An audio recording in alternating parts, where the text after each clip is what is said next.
Hi friends, Aadhaar ಕಾರ್ಡ್ನ ಯಾವ ಥರ ಡೌನ್ಲೋಡ್ ಮಾಡೋದು ಅಂತ ನೋಡೋಣ.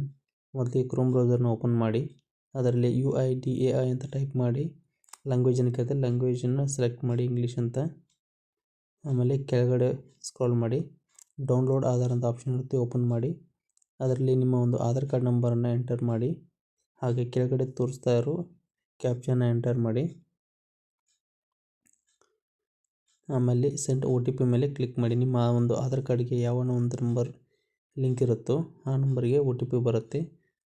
ಆ OTPನ ಇಲ್ಲಿ ಕೆಳಗಡೆ ಎಂಟರ್ OTP ಅಂತ ಇದೆಯಲ್ಲ ಅಲ್ಲಿ ಟೈಪ್ ಮಾಡಿ ವೆರಿಫೈ ಆ್ಯಂಡ್ ಡೌನ್ಲೋಡ್ ಅಂತ ಕೊಡಿ. ವೆರಿಫೈ ಆ್ಯಂಡ್ ಡೌನ್ಲೋಡ್ ಅಂತ ಕೊಟ್ಟ ಮೇಲೆ ನಿಮ್ಮ ಒಂದು ಆಧಾರ್ ಕಾರ್ಡ್ ಡೌನ್ಲೋಡ್ ಆಗುತ್ತೆ. ಸೊ ಇವಾಗ ಮೇಲೆ ಬರ್ತಾ ಇದೆಯಲ್ಲ ಈ ಥರ OTPನ ಎಂಟರ್ ಮಾಡಿ ಕೆಳಗಡೆ ವೆರಿಫೈ ಆ್ಯಂಡ್ ಡೌನ್ಲೋಡ್ ಅಂತ ಕೊಡಿ. ಆಧಾರ್ ಕಾರ್ಡ್ ಡೌನ್ಲೋಡ್ ಆದಮೇಲೆ ಅದು ಆಟೋಮೆಟಿಕ್ಕಾಗಿ ಓಪನ್ ಆಗುತ್ತೆ.